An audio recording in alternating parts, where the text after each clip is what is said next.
Shalom, buenas tardes a todos nuestros amigos y hermanos del Ministerio por Amor de Sion, yo Cariaré. Buenas tardes una vez más desde España. Hoy empezamos el nuevo ciclo de estudios de las Parashot con la Parashá Bereshit, que quiere decir en el principio. Esto lo encontramos en el libro de Génesis, capítulo 1 hasta el 6, verso 8. Y también tenemos la Haftará, que la tenemos en el libro de Isaías, capítulo 42, del 5 al 21.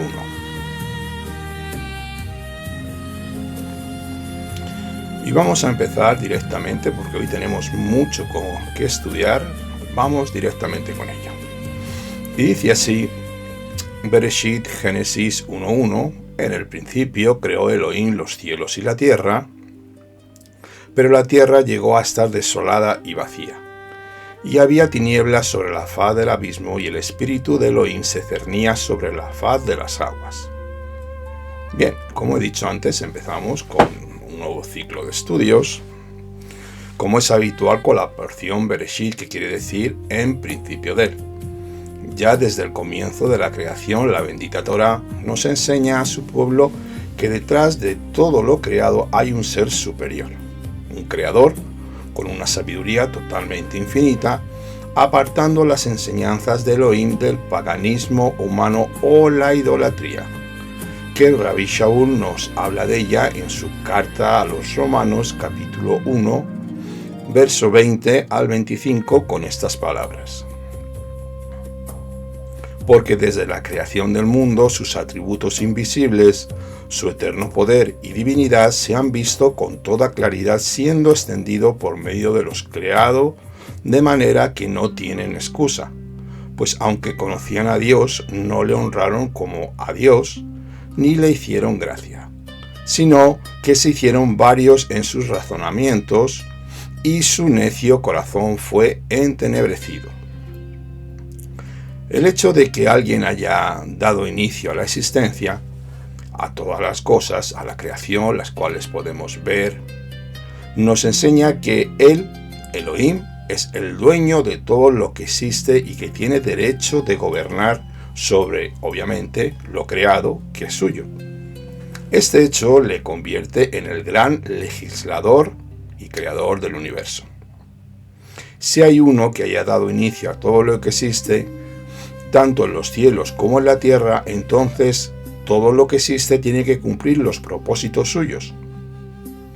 El hombre es un ser secundario, podríamos decir, un ser creado con un propósito muy específico, el de servir a aquel que le ha hecho y puesto en su plan universal. El propósito del ser humano, del hombre, es cumplir aquella Torá, aquella instrucción que el Eterno le ha designado. Si un hombre no sirve al Creador conforme a la Torá escrita, se rebela contra el mismo principio de existencia de toda la creación y sale fuera del derecho de existir. Este texto que acabamos de leer habla de un inicio, lo cual nos enseña que el tiempo de una creación y que el creador está fuera del tiempo. O sea, podríamos decir que Dios es atemporal. Luego también nos habla de los cielos y la tierra que fueron creados, lo cual nos enseña que el espacio y la materia no son eternos, sino fueron llevados a la existencia en un momento histórico, en el principio del tiempo, según la bendita voluntad de nuestro Creador, Elohim, un ser atemporal, como ya he dicho, y lleno de amor. El mundo fue creado con relación a 7 cosas que ahora vamos a ver más adelante. La Torá es un plan arquitectónico de toda la creación, es la obra maestra de Elohim. El hecho de que se hable del arrepentimiento como algo que precede a la creación nos enseña que aunque el Eterno no haya decidido de antemano que el hombre pecara, ya había planeado una solución para el pecado que iba a ser consumido. Como también nos lo dice en el libro de Revelación, capítulo 13, 8. El Cordero, el cual fue muerto o inmolado desde antes del principio del mundo. Revelación 13, 8. La palabra hebrea que ha sido traducida con el principio, como principio, es Bereshit. Es una palabra compuesta por dos palabras be, que significa dentro de, en, con, por medio de, por causa de, y reshit, que significa primero, en lugar, tiempo, orden o rango. Primicia, inicia, principal, lo mejor. Tienen varios significados.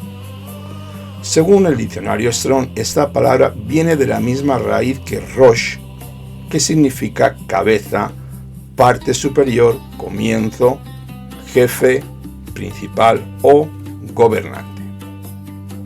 Ahora vamos a ver en la siguiente diapositiva estas 7 cosas creadas antes que el mundo. Aquí tenemos estas 7 cosas creadas antes que el mundo, y la primera fue la Torá, según Proverbios 8:22. La segunda cosa fue el arrepentimiento, esto nos lo dice Teilim 90, de 2 al 3. La tercera, el huerto del Edén, o el paraíso, como también lo podemos decir, Bereshit 2:8. El Geinom, el infierno, que está en el libro de Isaías, capítulo 30-33, el trono de gloria, Teilim 93:2, el templo, que también nos lo dice el profeta Jeremías en el capítulo 17-12, y el nombre del Mesías, el cual está en el Salmo 72:17.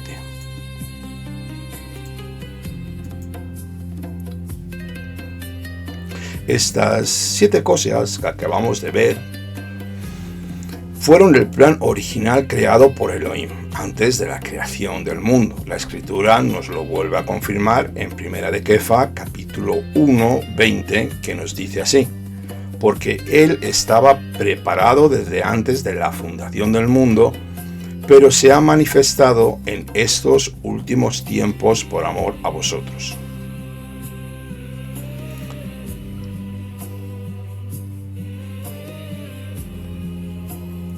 En los versos 1 y 2, que dice así: en el principio del crear de Dios los cielos y la tierra, cuando la tierra era confusión y vacío, con oscuridad sobre la superficie del abismo, y el aliento de Elohim planeaba sobre la superficie de las aguas. Entonces el Eterno dijo: haya luz, y hubo luz.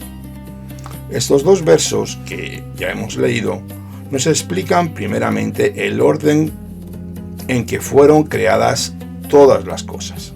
Es una de las reglas de interpretación del tercer nivel en hebreo, drash, búsqueda. Se compara y se relaciona una expresión o palabra que aparece en diferentes textos en las Escrituras. La palabra Reshit aparece casi 20 veces en el Humash, en el Pentateuco o en la Torá de Moshe, como también la podemos llamar, y en más de 50 ocasiones en todo el Tanaj. Se usa en relación con el inicio de un reinado. Esto lo podemos ver tranquilamente en el libro de Génesis 10:10, con un hijo primogénito. También lo podemos confirmar en Génesis 49:3 y Devarim 21:17, con los primeros frutos de la tierra, las primicias. En Proverbios 8:22, la sabiduría, que es la Torá, es llamada el principio, Reshit, de su camino. En el libro del profeta Jeremías 2:3, el pueblo de Israel es llamado la primicia, Reshit, es la primicia de sus frutos. También en las Escrituras hay una relación muy íntima entre Reshit y Hamashiach Yeshua, el Mesías, es también las primicias, el reshit de la resurrección, como nos lo dice Rabbi Shaul en 1 Corintios 15, 20, 23. ¿Qué nos dice así la Escritura? Mas ahora el Mesías ha resucitado de entre los muertos, primicias de los que durmieron. Si nosotros analizamos la Escritura, todo el hilo y plan conductor dentro de la Escritura es el Mesías. Este proyecto estaba escogido y escondido en la imagen de Abba desde antes de la fundación del mundo, como hemos leído, y es el propósito de todas las cosas creadas. El Eterno ha decidido gobernar el universo por medio de Mesías. Por lo tanto, la palabra Reshit está conectada y relacionada en las Escrituras como el principio de un reinado. Es más, el proyecto del Mesías es la razón por la cual todas las cosas fueron creadas y para quien todo ha sido hecho. Eso lo podemos leer en 1 de Yohanan 1, 1, 2, que dice así: lo que existía desde el principio lo hemos oído, lo que hemos visto con nuestros ojos, lo que hemos contemplado y lo que han palpado nuestras manos acerca de la palabra de vida, pues la vida fue manifestada y nosotros la hemos visto y damos testimonio. Y os anunciamos la vida eterna, la cual estaba con Abba y se nos manifestó. No podemos también olvidar esta escritura, Yohanan 1:14, y la palabra se hizo carne y habitó entre nosotros. También Yohanan 1:3, en el principio existía la palabra y la palabra estaba con Elohim y la palabra era Elohim. Ella estaba en el principio con Elohim, todas las cosas fueron creadas por medio de ella, y sin ella nada de lo que ha sido hecho fue hecho. Esta palabra, esta Torá, este proyecto mesiánico o proyecto Mesías, podemos decir, fue luego materializado poco a poco por medio de la creación de todas las cosas. Pero aunque Hamashiach no había sido manifestado todavía como hombre, todas las cosas fueron preparadas por causa de él y por causa del que iba a venir y ser puesto como gobernante sobre todas las cosas creadas. Por esto podemos traducir el texto de esta manera: por causa del principal, el Eterno creó los cielos y la tierra.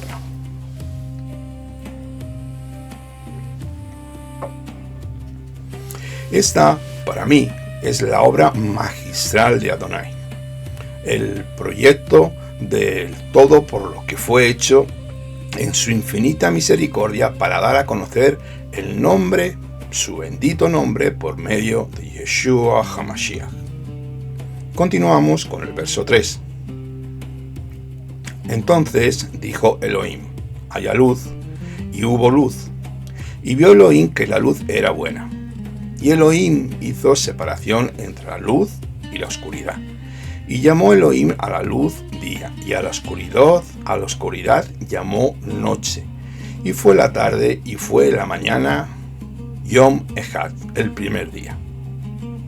Lo que el Eterno nos dice aquí, también lo hace en el libro de Números, capítulo 23, 19, y en el Salmo 33, 9. Lo primero que Dios hizo fue la luz. Vamos por partes. La tierra fue totalmente cubierta por una masa líquida, caótica, con posiblemente algo como un agujero negro. A partir de ahora vemos la organización creada ya del universo formado. Lo primero que fue hecho fue la luz.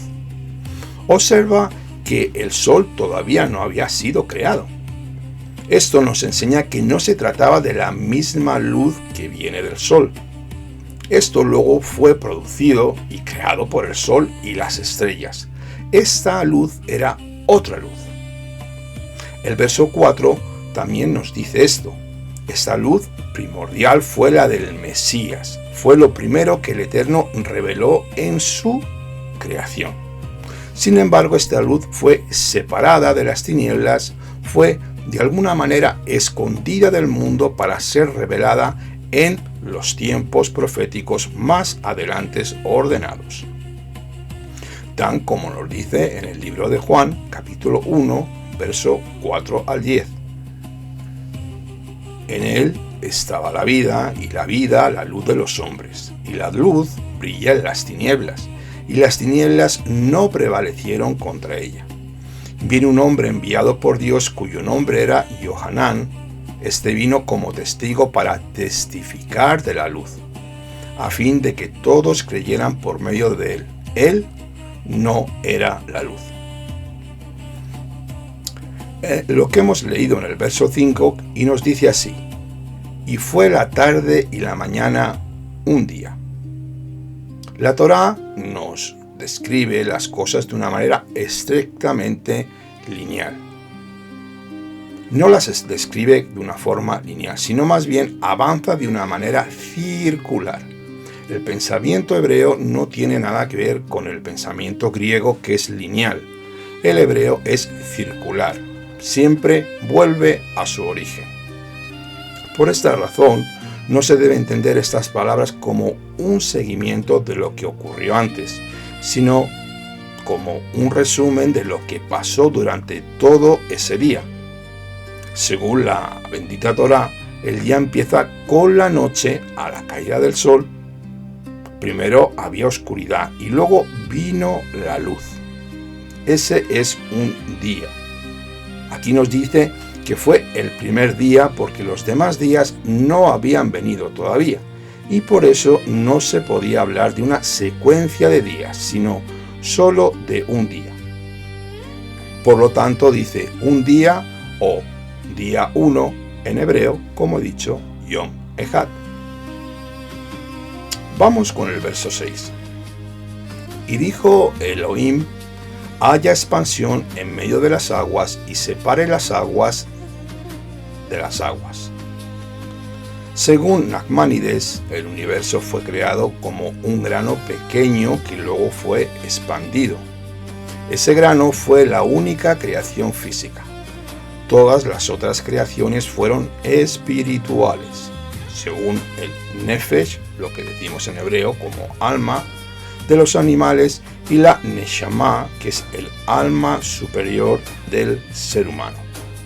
Fueron creaciones espirituales hechas por el Eterno.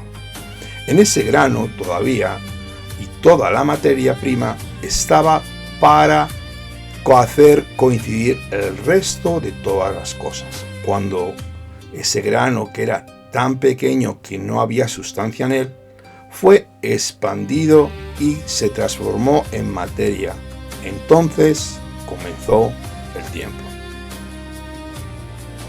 El verso 7 nos dice así: e hizo el Eterno la expansión y separó las aguas que estaban debajo de la expansión de las aguas, las cuales estaban sobre la expansión. Y fue así. Este texto parece indicarnos que había agua posiblemente en forma de vapor. Sabemos que al principio no había lluvia.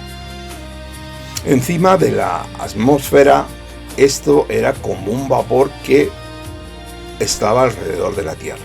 En tal caso, esta agua fue la que cayó sobre la tierra durante el diluvio en los tiempos de Noé, en forma de lluvia o diluvio, como todos sabemos. La desaparición de esta capa protectora puede ser una de las razones más importantes por la que la edad del hombre se redujera aproximadamente el 90% después del diluvio.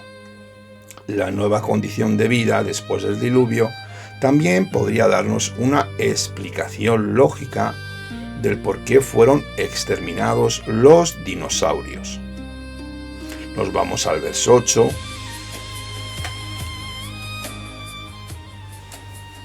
Y llamó el Eterno a la expansión cielos, y fue la tarde y fue la mañana el segundo día.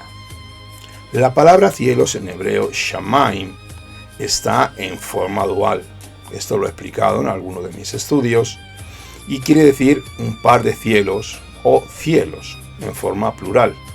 Esto puede ser una alusión a los dos tipos de cielos que hay en el universo, tanto la atmósfera y el espacio fuera de la atmósfera. Verso 9.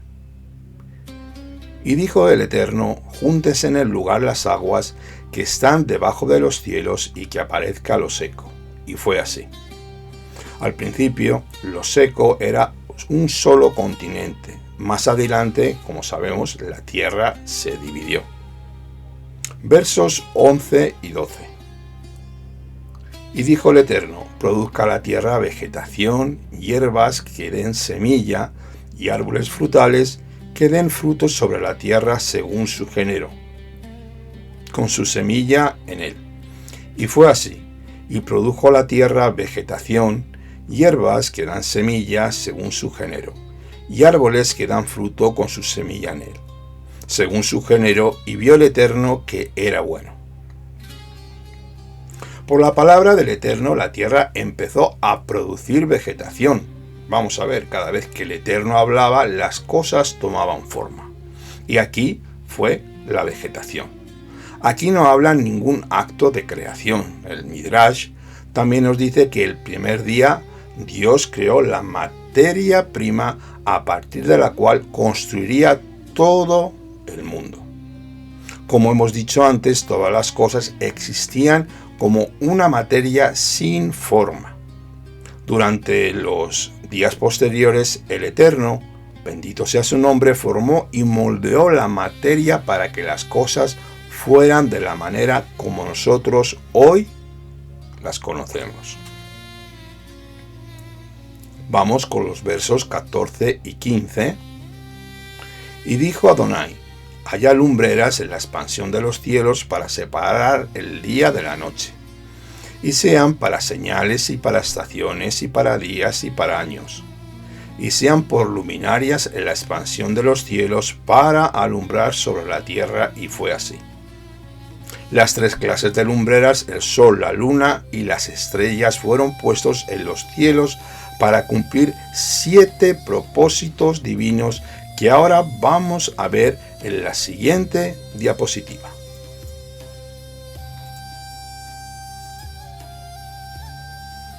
Aquí tenemos estos 7 propósitos, las lumbreras por las cuales fueron creadas con un propósito divino. Primeramente, el propósito primero fue separar el día de la noche. Segundo, ser señales. Marcar las festividades, Mikra Kodesh o las citas divinas. Mostrar los días. También mostrar los años. Ser lumbreras en la expansión de los cielos. Y alumbrar sobre toda la tierra.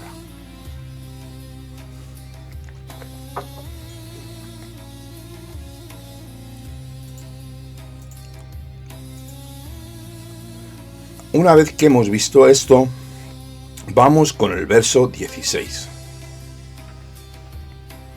E hizo el Eterno las 2 grandes lumbreras, la lumbrera mayor para dominio del día y la lumbrera menor para dominio de la noche. Hizo también las estrellas. Hay 3 palabras hebreas usadas en el relato de la bendita Torá de la creación de todas las cosas. Y estas palabras son bara, que quiere decir creó, dio existencia a algo que no existía. Bereshit 1.1, también 21 y 27.28. Asá, que quiere decir hizo, llevó a cabo, perfeccionó en su mejor o óptimo estado. Génesis 1.16.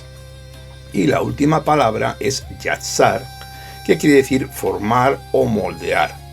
Génesis 2.7.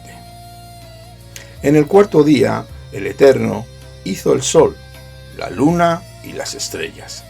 No los creó, ya existía todo el material necesario desde el primer día. A partir de este momento vemos claramente que la Tierra daba vueltas alrededor de su eje de una forma perfecta. El verso 25 del capítulo 1 nos dice así: E hizo Elohim las bestias de la tierra según su género, y el ganado según su género, y todo lo que se arrastra sobre la tierra según su género, y vio el Eterno que era bueno. Durante este sexto día, el Eterno hizo los animales terrestres. No dice que los creó.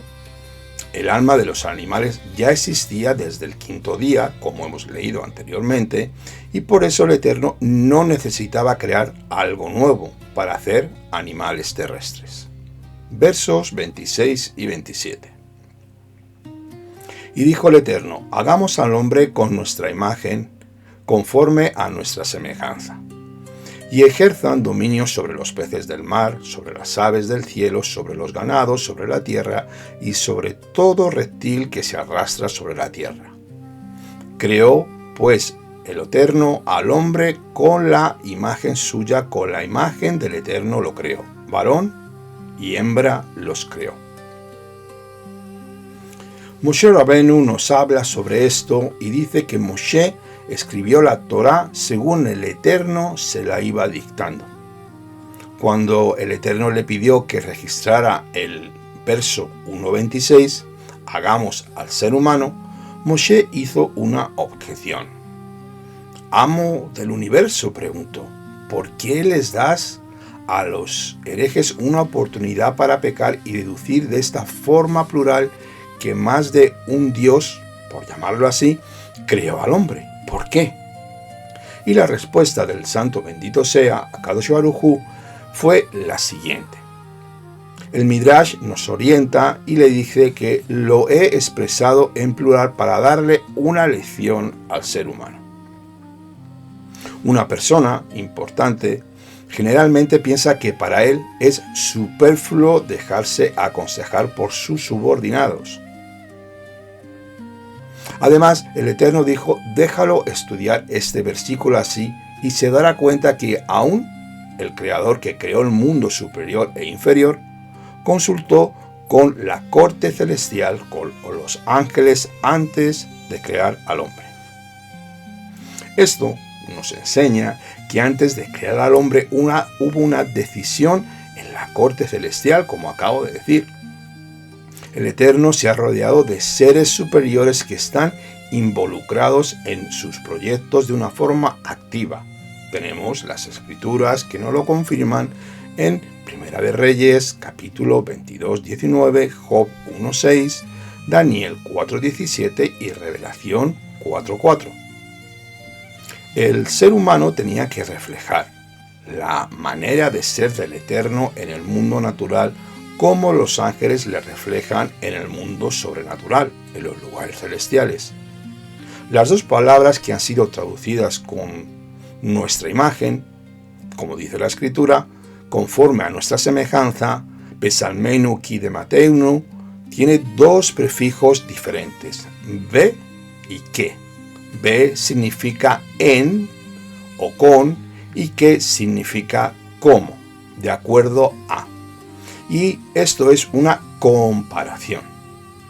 Según Rashi, que nos da también su punto de vista, la palabra Selem, que significa sombra o imagen, muestra que el ser humano no fue hecho con un molde, es decir, Salmenu, nuestra imagen, significa que el Eterno había hecho esta imagen junto con los malajim, especialmente para el hombre. Por lo tanto, según él, el texto significa: hagamos al hombre a través de nuestro molde, que antes hemos hecho juntos, parecido a nuestra semejanza. El ser humano tenía que ser hecho por causa de él y conforme a ¿quién? Al Mesías, que estaba dentro del seno del Padre desde la eternidad y para el cual todavía había sido creado, como nos dice Rabbi Shaul en el libro de Romanos capítulo 5, 14. Adán, el cual es figura del que había de venir. Adán fue creado según el plan del Mesías, como el Mesías había sido predestinado para ser el reflejo del Eterno. Adán tenía que ser hecho semejante a ese plan, a ese molde, ese hombre original. ¿Para qué? Para ejercer dominio.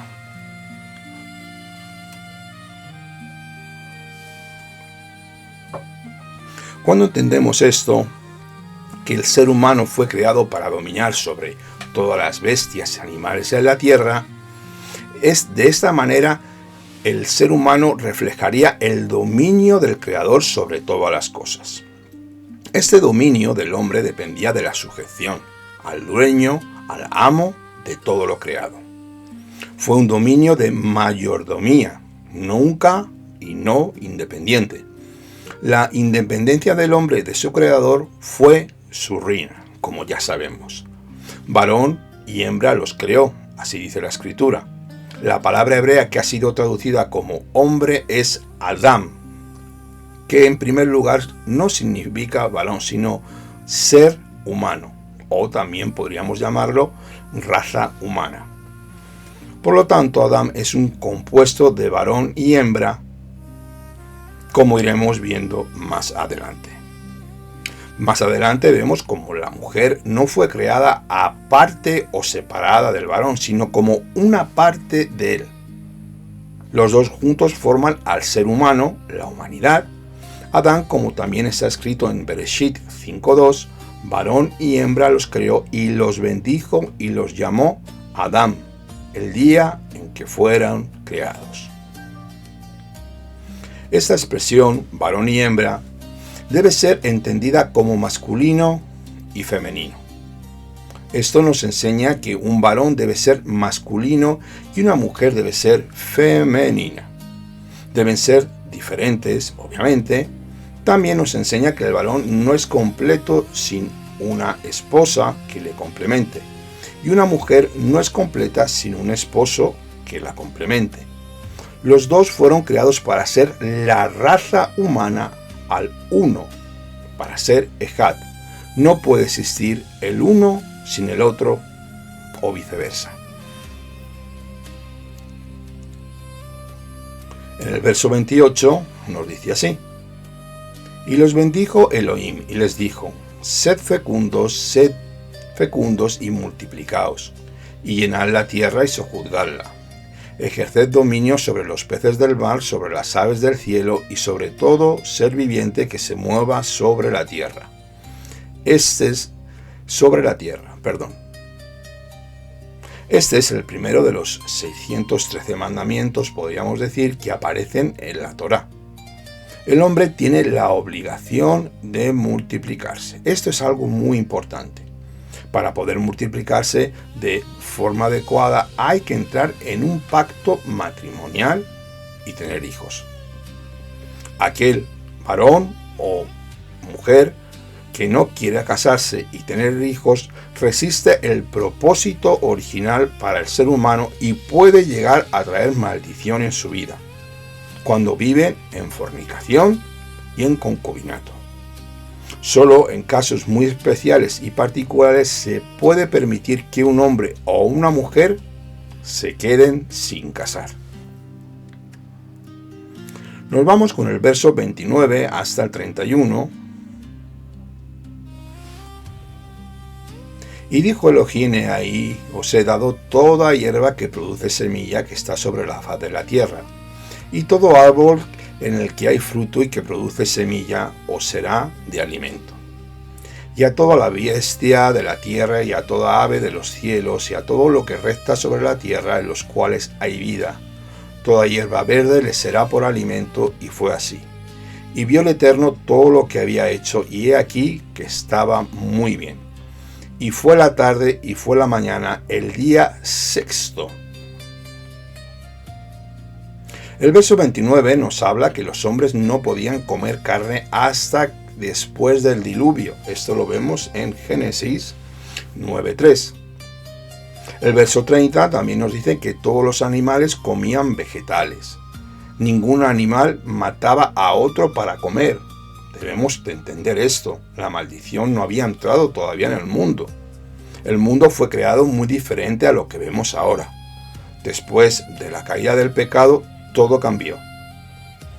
En el verso 31, la muerte del hombre, obviamente, no es buena, es un enemigo.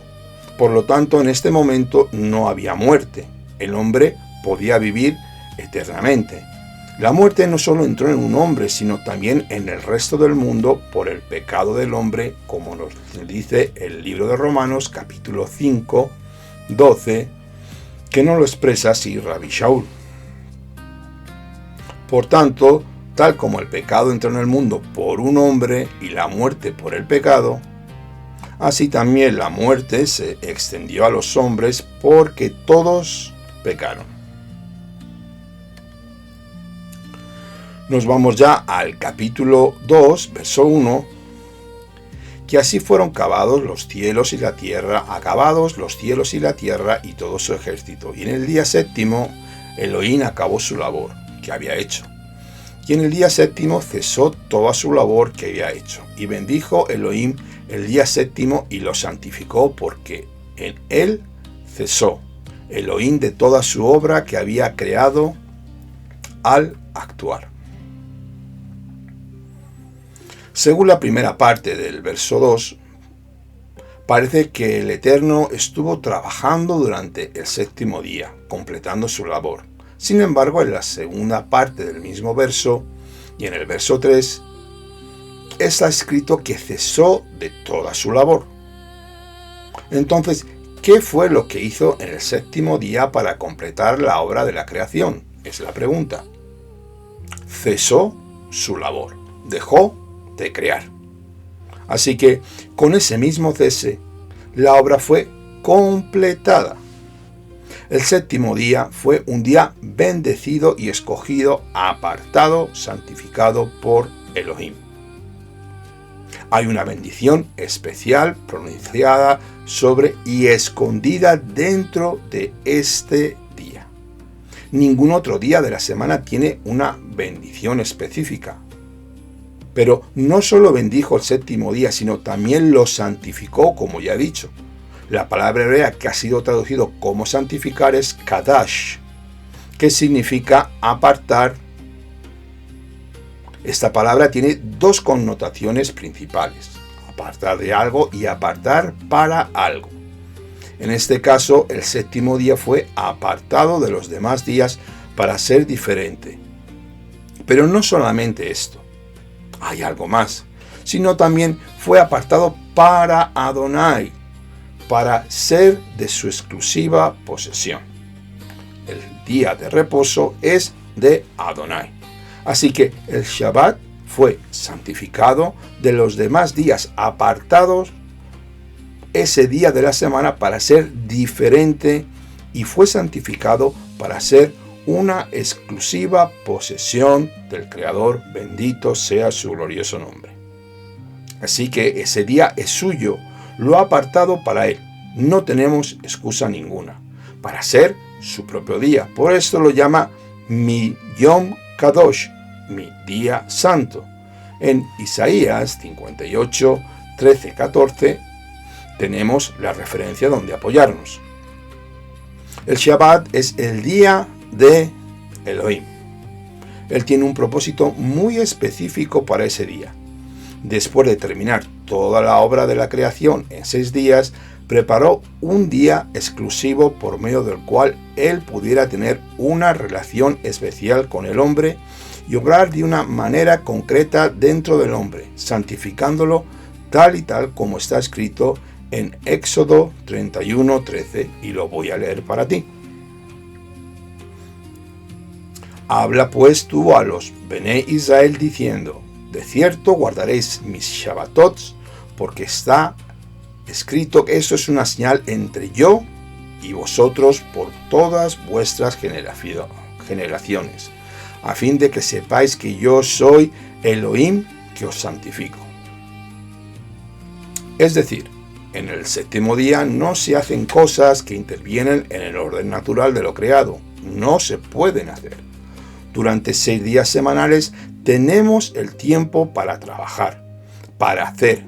El hombre puede intervenir en la creación durante estos 6 días sin ningún problema, mostrando su poderío sobre todas las cosas. puede plantar, puede crear ramas, arrancar flores, encender fuego, puede cocinar, construir o derribar, puede unir o cortar lo que Él quiera.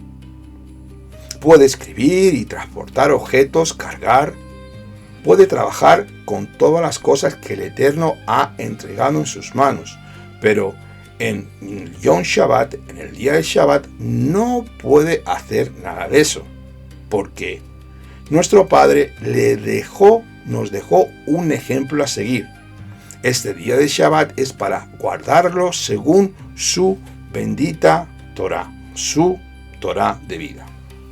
Quiero leer también para ti Devarim 5:14, para que lo vayas entendiendo un poquito más. Devarim 5:14, mas en el séptimo día es Shabbat para Adonai tu Elohim, no harás en él ningún trabajo tú, ni tu hijo, ni tu hija, ni tu siervo, ni tu sierva, ni tu buey, ni tu asno, ni ninguno de tus animales, ni el forastero que está contigo, para que tu siervo y tu sierva también descansen como tú.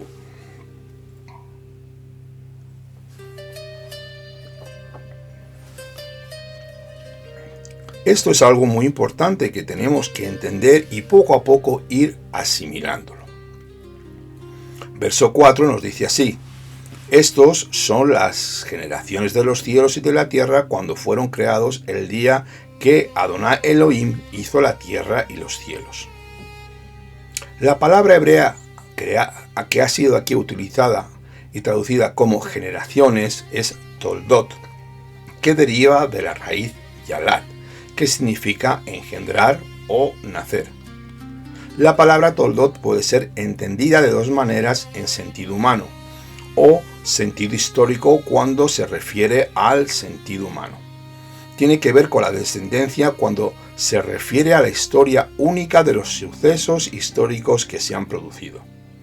Cuando Adonai se presentó a distancia en la creación, se da a conocer con su atributo de justicia, pero cuando nos deja acercarnos y verlo más cerca, se presenta con su nombre personal, Yud, Hei, Vav, Hei, con su misericordia. Esto nos enseña que cuanto más cerca lleguemos al Eterno, más conoceremos su amor.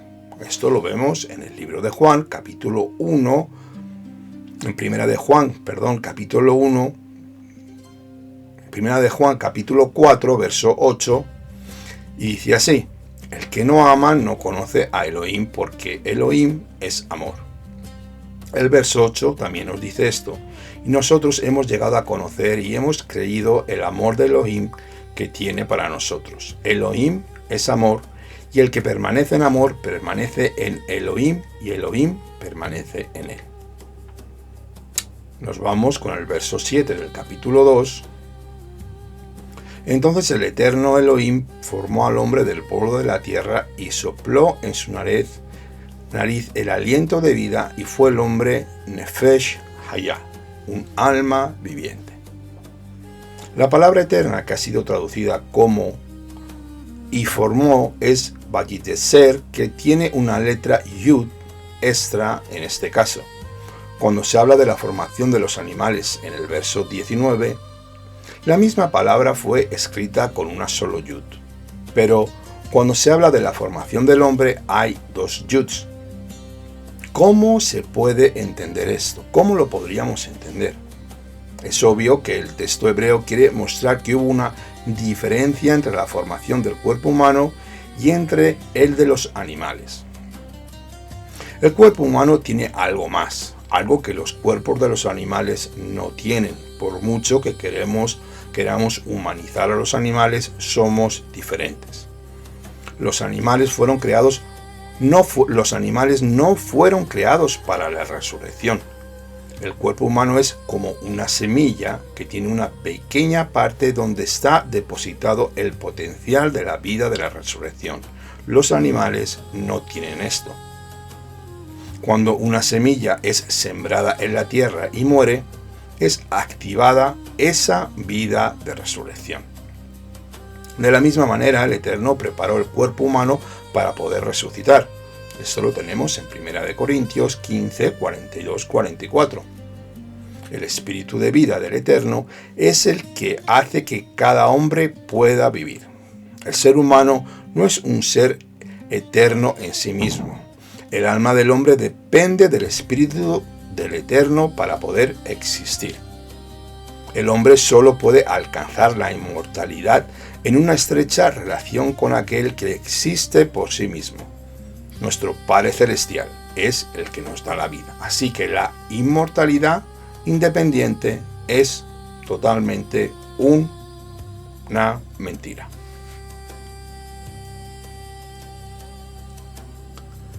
Luego vamos al verso 8 y dice así, del 8 al 9, y el Eterno plantó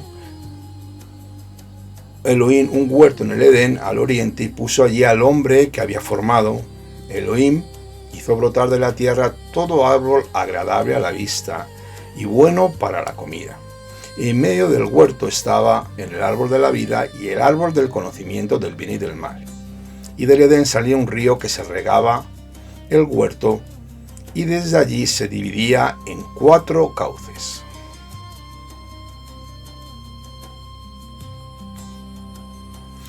En el verso 8 nos da una referencia o nos enseña que hubo 3 áreas principales en la tierra: el huerto del Edén y el resto del mundo. Estas 3 corresponden a las 3 áreas en el templo, el lugar santísimo, el lugar santo y el atrio, que es donde se sacrificaban los animales. El hombre fue puesto para vivir en la intimidad en el lugar santísimo, para servir allí al Eterno como sacerdote. Lo que hemos leído en el verso 9 es el centro del huerto, que dice que había 2 árboles, uno cerca del otro: el árbol de la vida, el cual representa la Torá. Yeshua es el pan de vida, que es llamado árbol de vida. Es probable que el árbol de la vida haya estado donde hoy está el lugar del templo en Jerusalén, y el árbol del conocimiento de lo bueno y de lo malo haya estado en el monte de los olivos. Vamos con el verso 11. El nombre del primero es Pisón. Este es el que rodea toda la tierra de Havilá, donde hay oro. Pisón significa en el hebreo desbordar, extenderse o abundar. Rashi nos da su enfoque y dice que el Nilo también hacía esto. El ambiente original para el hombre fue de abundancia. La escasez es el resultado de la maldición sobre el ser humano. Verso 12. El oro de aquella tierra es bueno, allí hay bedelio y ónice. El hombre fue creado para tener abundancia económica y valor al oro. La Torá es la que da valor a todas las cosas. El oro tiene valor porque la Torá está diciendo que es bueno.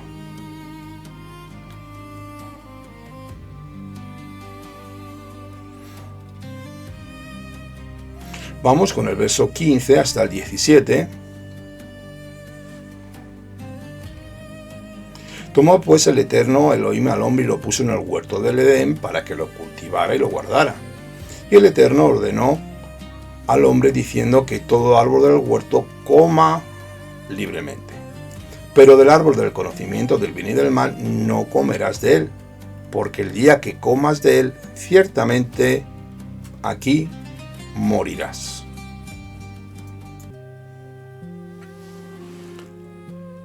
Aquí aparece por primera vez en la Torá la palabra ordenó, en hebreo tzavá, que es la raíz de la palabra mandamiento. En hebreo misvá. Ahora el Eterno dio un mandamiento positivo al hombre, algo que hacer, de comer de todos los árboles del huerto excepto uno, y un mandamiento negativo de no comer, de no hacer, del árbol del conocimiento de lo bueno y de lo malo. El árbol del conocimiento de lo bueno y de lo malo representa el reconocimiento de la soberanía de Dios sobre todo lo creado y sobre el hombre. Cada vez que el hombre obedecía al mandamiento negativo de no comer del árbol prohibido, estaban mostrando quién era el soberano sobre él, quién era su señor, podríamos decir. Este árbol ayudaba al hombre a someterse y a humillarse, y de esta manera podían mantener su estado de señor y administrador, el ser humano, delegados sobre toda la creación. Este árbol era también la manifestación de la libertad del ser humano en el Gan Eden. El hombre tenía la posibilidad de pecar, como todos sabemos. Era libre para elegir entre la obediencia y la desobediencia. En el caso de la desobediencia al mandamiento había una consecuencia catastrófica, la muerte, la cual implica la desintegración de los elementos que están vivos al estar unidos. Las Escrituras hablan de al menos 3 clases de muerte, y las voy a recitar para ti. Primeramente tenemos la muerte espiritual cuando el espíritu humano es alejado de la fuente de la vida. Efesios 2:1. Tenemos también la muerte física cuando el espíritu sale del cuerpo. Bereshit 5:5. Y la muerte eterna o la segunda muerte cuando todo ser es consumido en el lago de fuego. Mateo 5:29, 25:41 y Revelación 20:14. Vamos con el verso 18 del capítulo 2, y dijo el Eterno: no es bueno que el hombre esté solo, le haré una ayuda opuesta a él. El hombre no fue creado para estar solo. La mujer fue sacada con el fin de estar delante de él y completarle. Este hecho nos enseña que el propósito principal de toda mujer es apoyar al varón para que él pueda cumplir los propósitos del Eterno junto con ella.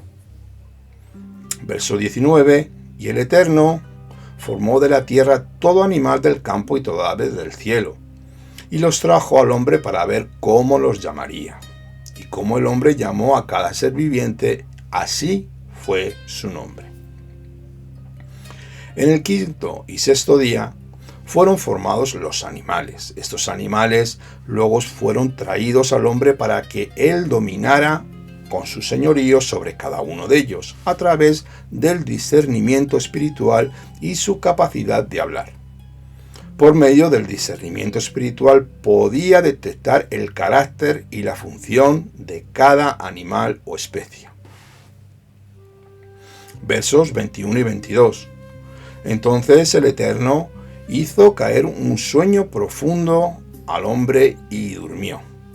Y tomó a una de sus costillas y cerró la carne en su lugar, y de la costilla que el Eterno había tomado del hombre formó una mujer y la trajo al hombre. La mujer no fue tomada del polvo de la tierra para ser aplastada, moldeada, ni mucho menos, ni de la cabeza del varón para dominarlo, sino fue sacado de su lado, de su costado, para igualarlo. Rashi también nos habla sobre esto y nos da su enfoque, y diciendo que el texto hebreo no habla de costillas, sino de costados. Pero de esta manera el Eterno sacaría la parte femenina del hombre para construir una mujer.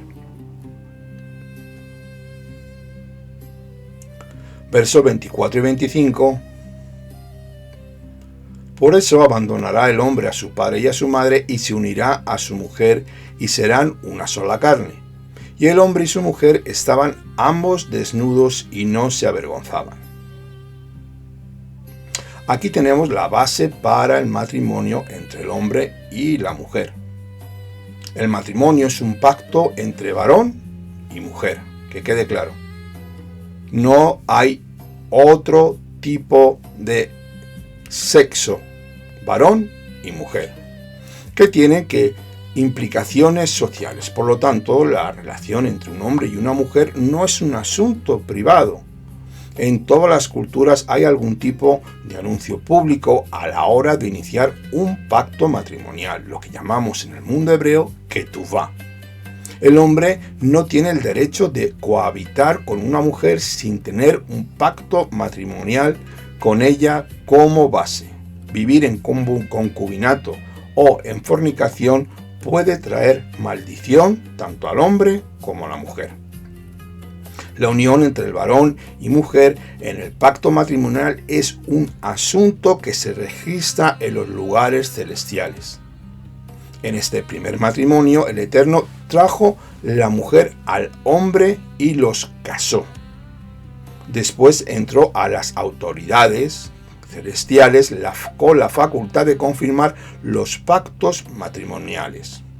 Por lo tanto, toda intención de establecer una relación íntima entre varón y mujer tiene que ser registrada ante todas las autoridades terrenales y celestiales. El hombre fue creado a la imagen de Elohim. Así Elohim se revela en este mundo como luz y cubriéndose de luz. El hombre brillaba antes de caer en el pecado.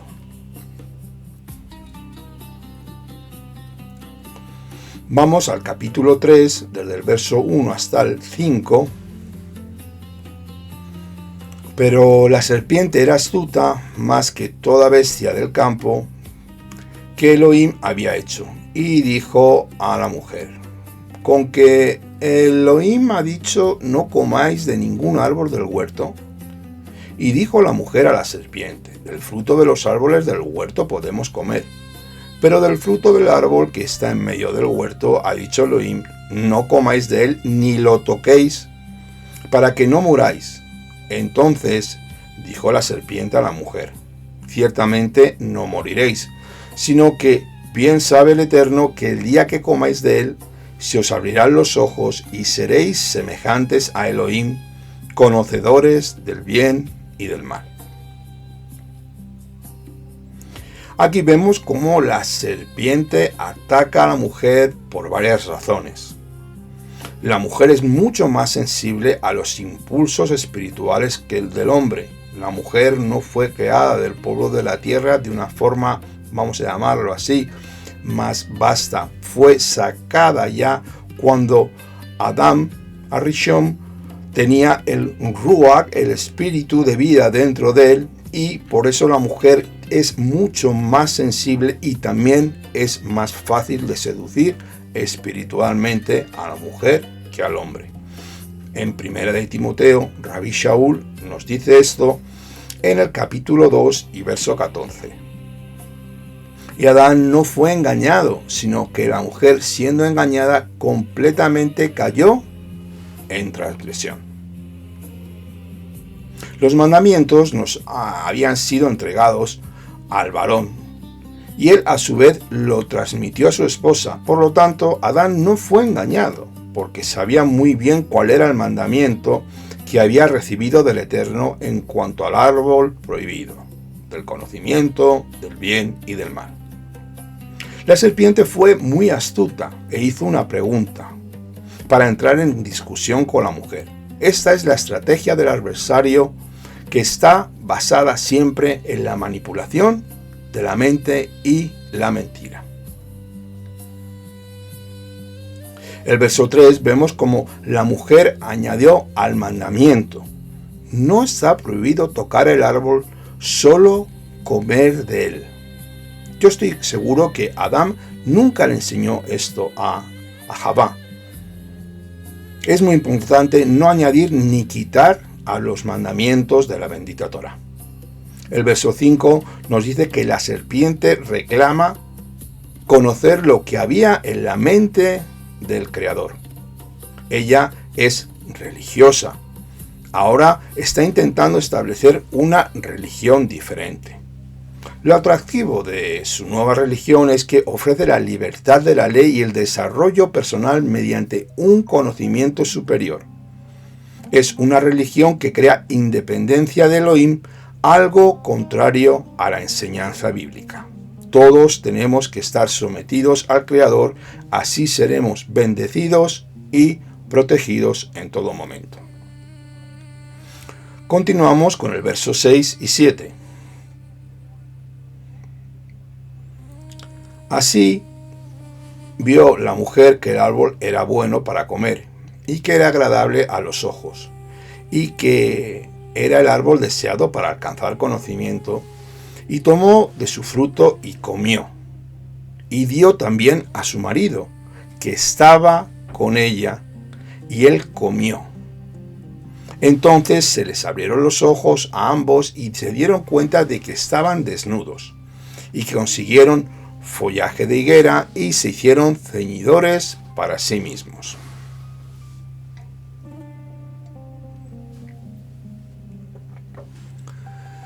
Obviamente aquí vemos que la mujer fue engañada por la palabra de la serpiente.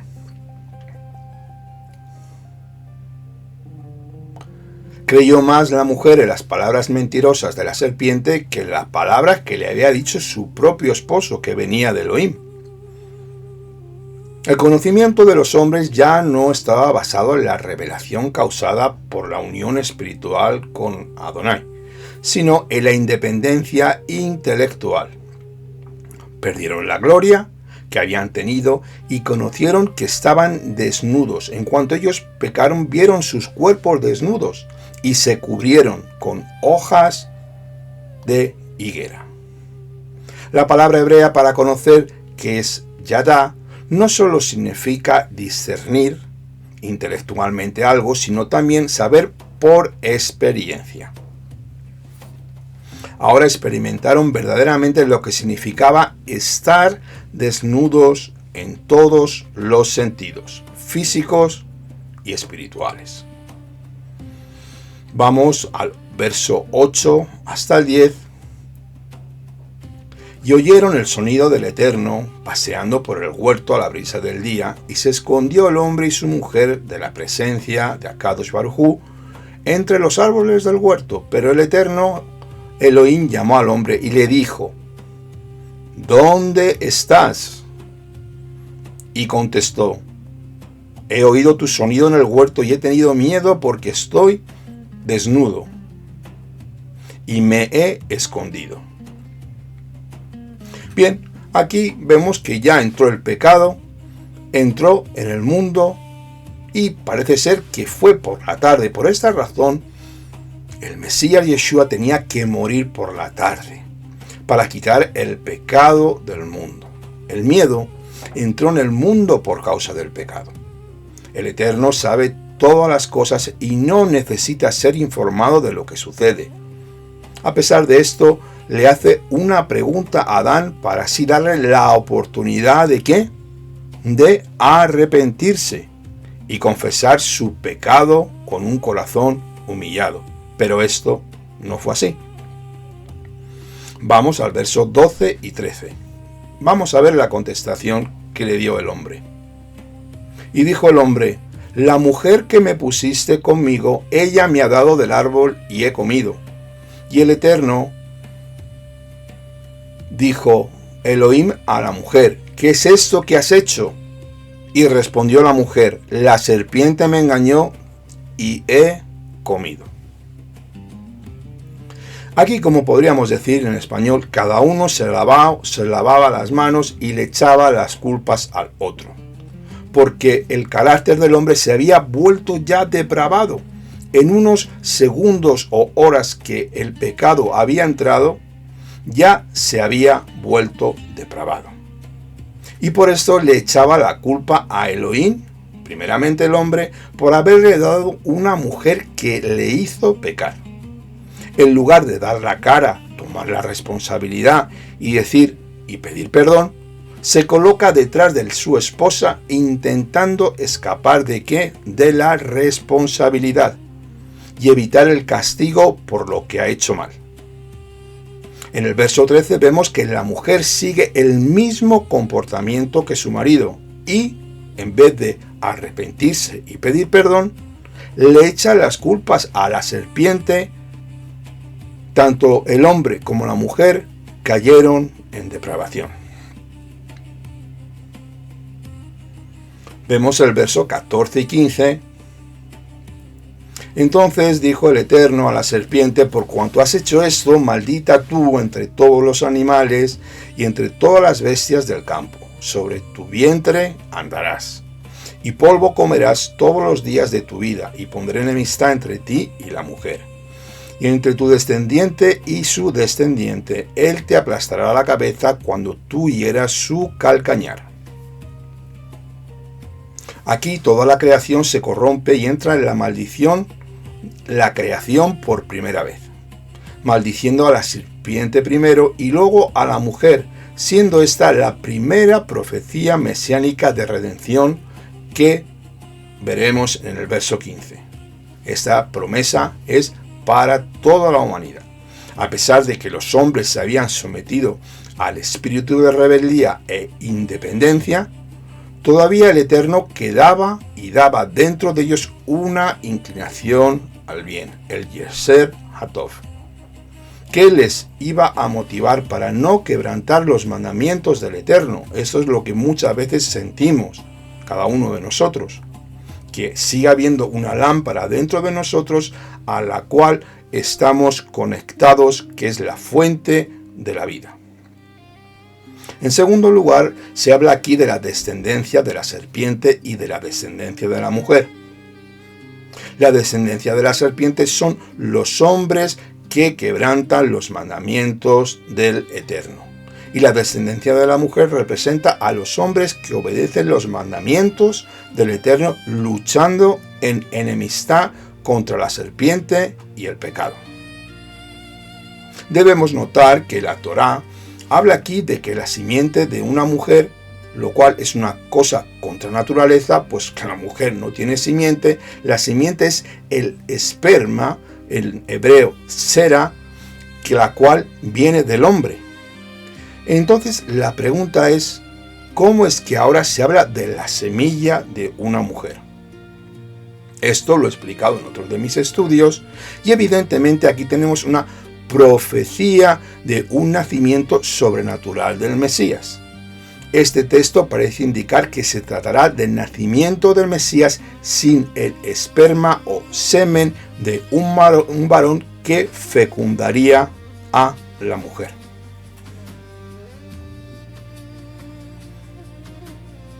Nos vamos al verso 16 del capítulo 3.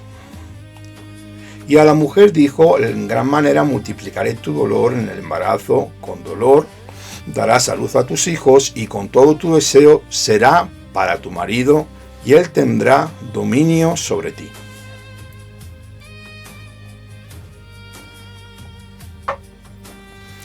El mundo de la mujer, la familia, fue grandemente afectado en este momento por el pecado de ella. Las cosas que ya existían en pequeña escala fueron ahora aumentadas para convertirse en algo muy doloroso. Pero para el hombre también había. Escucha lo que dice el verso 17.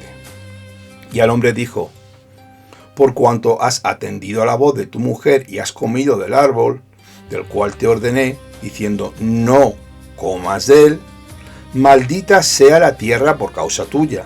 Con fatiga comerás de ella con todos los días de tu vida, espino y abrojo te brotará y comerás hierba del campo. Amados hermanos varones, hay momentos cuando el hombre debe escuchar los consejos de su esposa, cuando no debe escucharlos. El marido es responsable para discernir cuál es la fuente de lo que su mujer le está diciendo en ese momento. Tenemos que tener muchísimo cuidado. Si viene de una fuente pura o impura, tenemos que usar el discernimiento y filtrarlo con la bendita Torá. Este texto nos muestra que la manera de poder discernir y vencer sobre toda tentación es solamente a través de la Escritura. Si el hombre hubiera sido fiel a la Escritura, no hubiera caído en el pecado. La maldición que vino sobre la tierra cambió la genética de las plantas y empezaron a producir espinos y abrojos. La misma naturaleza fue afectada por el pecado del hombre, como también Rabbi Shaul nos lo explica en el libro de Romanos 8, 20, 22. Y nos dice así, porque la creación fue sometida a vanidad, no de su propia voluntad, sino por causa de aquel que la sometió. Seguimos con el capítulo 3, verso 19. Y con el sudor de tu rostro comerás el pan hasta que vuelvas a la tierra, porque de ella fuiste tomado, pues polvo eres, y al polvo volverás. La muerte entró en el mundo por causa del pecado. Sin embargo, antes de dictar sentencias sobre el hombre y la mujer, el Eterno anunció una parte de su plan de salvación mediante el descendiente de la mujer, como hemos leído en el verso 15. Este plan de salvación incluye la restauración de todas las cosas por nuestro Adón Yeshua HaMashiach. Verso 20 nos dice así: y el hombre llamó el nombre de su mujer Javá, por cuanto ella llegó a ser madre de todo viviente. Entonces el Eterno Elohim hizo túnicas de pieles para Adán y su mujer y los vistió. Aquí vemos cómo entra un animal inocente en escena, teniendo que dar su sangre para que los hombres pecadores pudieran ser vestidos. Este sacrificio fue el único hecho en el huerto del Edén y se efectuó por la tarde. De esta manera, Adonai estaba dando un mensaje a los hombres que aquella ropa no era suficiente, la que representaba sus propios esfuerzos para sustituir y recuperar la gloria perdida. Hacía falta derramamiento de sangre inocente para poder ser redimidos del pecado y sus consecuencias. Este animal apunta al sacrificio redentor de Pesach de nuestro Adón Yeshua HaMashiach, según lo leemos en el libro de Hebreos capítulo 9, 12, que nos dice así: y no por medio de la sangre de machos cabríos y de becerros, sino por medio de su propia sangre, entró al lugar santísimo una vez para siempre, habiendo obtenido redención eterna.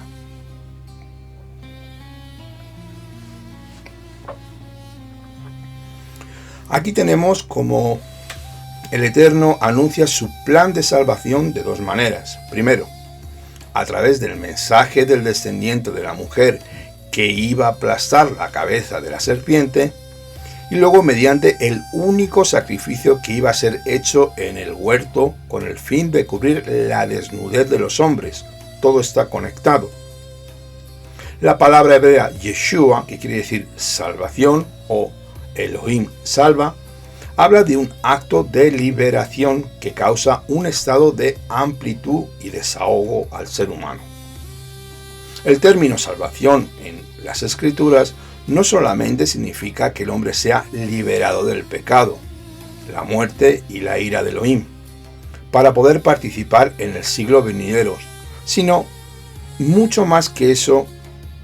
Están implicados en esta palabra todos los aspectos de la vida humana.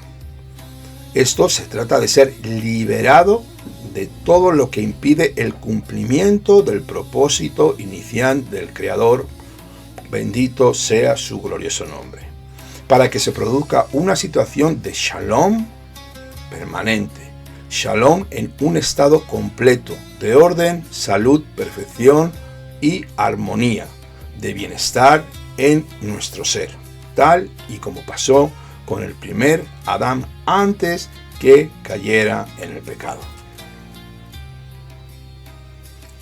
Nos vamos ya al capítulo 4 hasta el verso 8 y voy a leerlo para ti. Y conoció Adán a su mujer Eva, y conoció y dio a luz a Caín, y dijo: y he adquirido un varón de parte del Eterno. Y volvió a dar a luz a su hermano Abel, y Abel fue pastor de ovejas, mientras que Caín era labrador de la tierra. Y con el transcurso del tiempo sucedió que Caín llevó al Eterno una ofrenda del fruto de la tierra.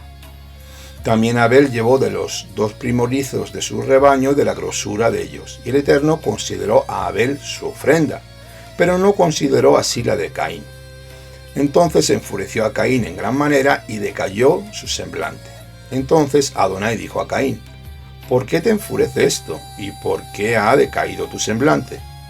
Si obras bien, no serás enaltecido, pero si no obras bien, el pecado acecha a la puerta, y su concupiscencia va contra ti, pero tú has de dominarla. Y Caín trataba a su hermano Abel, pero sucedió que cuando estaban ellos en el campo, Caín se levantó contra su hermano y lo asesinó.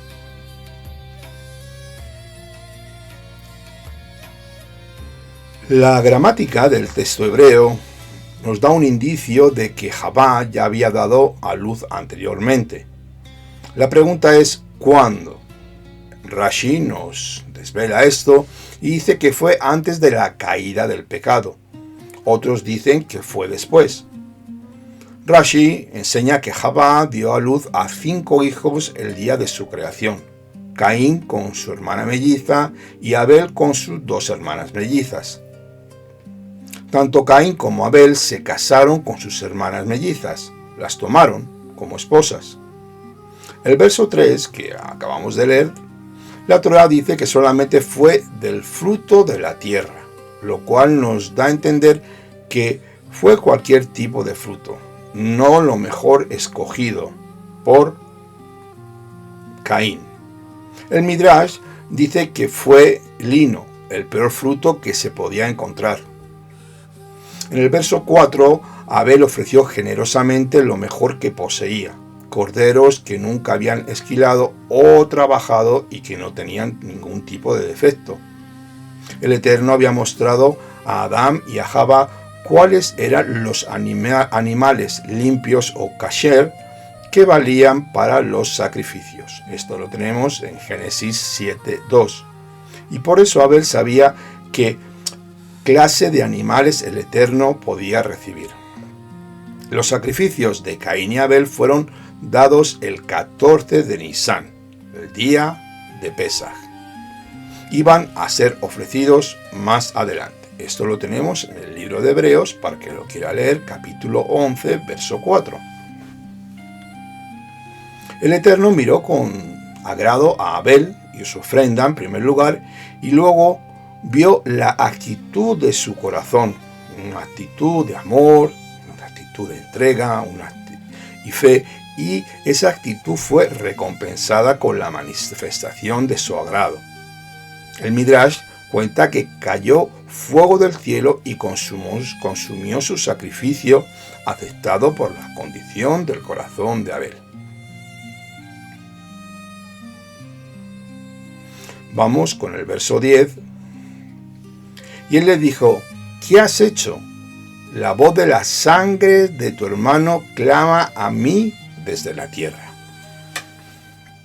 El texto hebreo dice aquí las sangres en plural. Rashi dice que es porque hace alusión a todos aquellos hijos de Abel que no tuvieron la oportunidad de engendrar o procrear. La sabiduría también de nuestro pueblo dice que se refiere a varias heridas que Caín le dio porque no sabía por dónde saldría su alma. El verso 15: y puso el Eterno una señal sobre Caín para que cualquiera que lo hallase no lo matara. Los sabios del pueblo de Israel ofrecen varias explicaciones sobre este tipo de señal que el Eterno puso en la frente de Caín: que se convirtió en leproso, que el Eterno le dio un perro guardián, que un cuerno creció en su frente, o que tenía una letra del nombre sagrado grabada sobre su frente. Rashi entiende que una letra del nombre fue grabada en su frente, que es lo que particularmente enfatiza el pueblo de Israel. Verso 19. Lemec tomó para sí 2 mujeres, el nombre de una era Adá y el nombre de la otra Silá. Rashi hace referencia al Midrash y dice que antes del diluvio tenían la costumbre de tomar 2 mujeres, una para tener hijos y la otra para tener relaciones sexuales. Adá sería la mujer con la cual tuvo hijos y Silá la destinada para las relaciones sexuales. Verso 25. Y conoció Adán otra vez a su mujer, y ella dio a luz a su hijo y le puso por nombre Set, porque dijo ella: Elohim me ha dado otro hijo en lugar de Abel, pues Caín lo mató. Aquí podríamos decir que Jabá estaba pensando en el rey Mesías cuando Set nació. El nombre Set significa puesto o sustituto, y habla de varias cosas en el ministerio del Mesías. El Mesías iba a ser un sustituto para el hombre que ha muerto. El Mesías también representa al hombre y puede hacer un intercambio de manera que su muerte pueda dar vida al hombre muerto. La fe en una muerte y resurrección representativa del Mesías estaba escondida en la declaración de Jabá. Verso 26. A Set le nació también un hijo y le puso por nombre Enosh. Por ese tiempo se comenzó a llamar con el nombre de Adonai. Según Rashi, empezaron a llamar los nombres de las personas y los nombres de los ídolos con el nombre del santo bendito sea, convirtiéndolos en objeto de culto, llamándolos divinidades. Nos vamos ya al capítulo 5, verso 3. Cuando Adán había vivido 130 años, engendró un hijo en su semejanza, conforme a su imagen, y le puso por nombre Set. Aquí aparecen las mismas palabras que en Génesis 1:26, donde se habla de la creación del hombre con la imagen y semejanza de Elohim.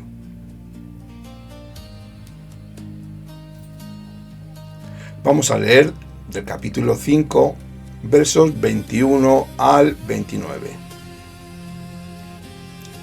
Había vivido Enoc 65 años cuando engendró a Matusalén, y anduvo Enoc con Elohim, el Todopoderoso, 300 años después de haber engendrado a Matusalén.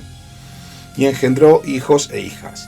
Y fueron todos los días de Enos 365 años, y Enos anduvo con el Todopoderoso y desapareció porque lo arrebató Elohim. Había vivido Matusalén 187 años cuando engendró a Lamec, y después de engendrar a Lamec vivió Matusalén 782 años y engendró hijos e hijas. Y fueron todos los días de Matusalén 969 años y murió. Había vivido Lamec 182 años cuando engendró un hijo, y llamó su nombre Noach, diciendo: Este nos aliviará de nuestras obras y de la fatiga de nuestras manos y de la tierra que maldijo Adonai.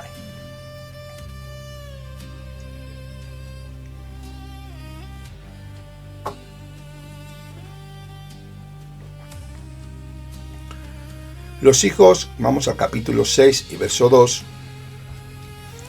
Los hijos de Dios vieron que las hijas de los hombres eran hermosas y tomaron para sí mujeres de entre todas las que escogieron. Rashi nos habla del libro de Yashar y se refiere aquí a los hijos de los nobles y de los jueces. El Targum traduce hijos de los poderosos o también nobles.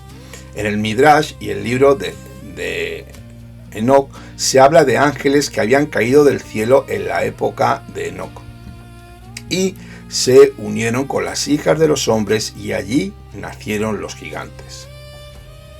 Vamos al verso 6 y ya vamos a ir terminando.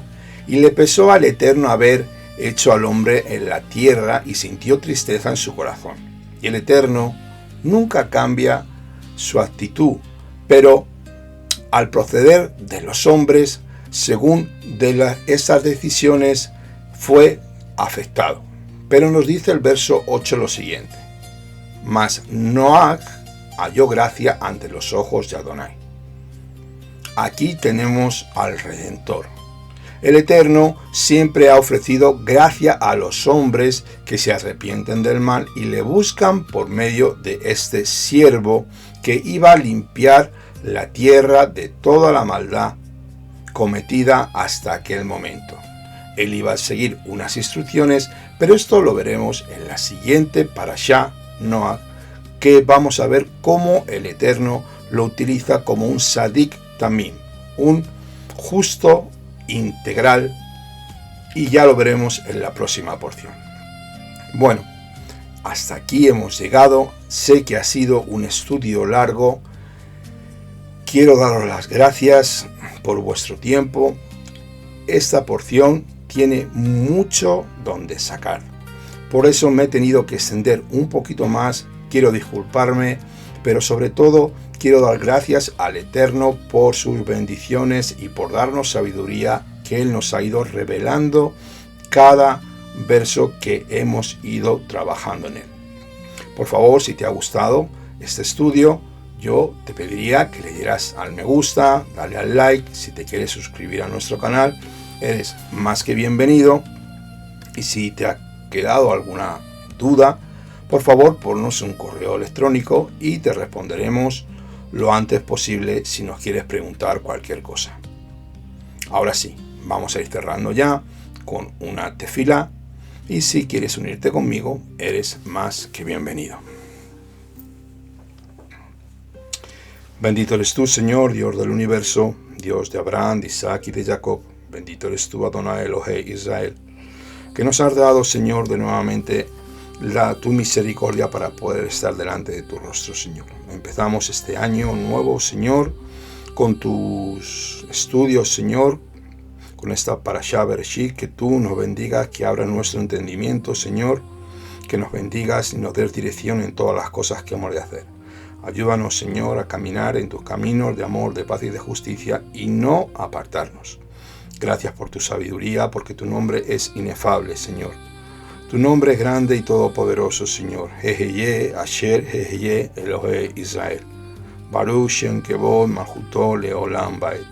Glorioso es tu nombre por siempre. Ayúdanos a mantenernos dentro de los caminos de la Torá, Señor, y no salir de ellos. Los caminos de Yeshua, Señor, de amarte a ti con toda nuestra mente, nuestra alma y con todas nuestras posesiones, y amar a nuestro prójimo como a nosotros mismos. Ayúdanos, Señor, a no salirnos, Señor, y caer en el mundo de la apostasía, bendito Dios. Ayúdanos a caminar en tus sendas de amor, de paz y de justicia, Señor. Bendecimos al pueblo de Israel, a tu pueblo escogido. Bendecimos a tus gobernantes, Señor, a las FDI. Gracias por traer a todos los secuestrados a casa y todas las cosas que han de suceder, que sabemos que esta guerra infame no ha terminado todavía, Señor. Yo bendigo a tu nación santa, a mis hermanos, de donde yo vengo, Señor, a la tierra de mis ancestros, a la tierra de Israel, y bendigo a Jerusalén. Jerusalén, Jerusalén, si yo te olvidare, que mi mano diestra se secare, que haya paz dentro de tus palacios,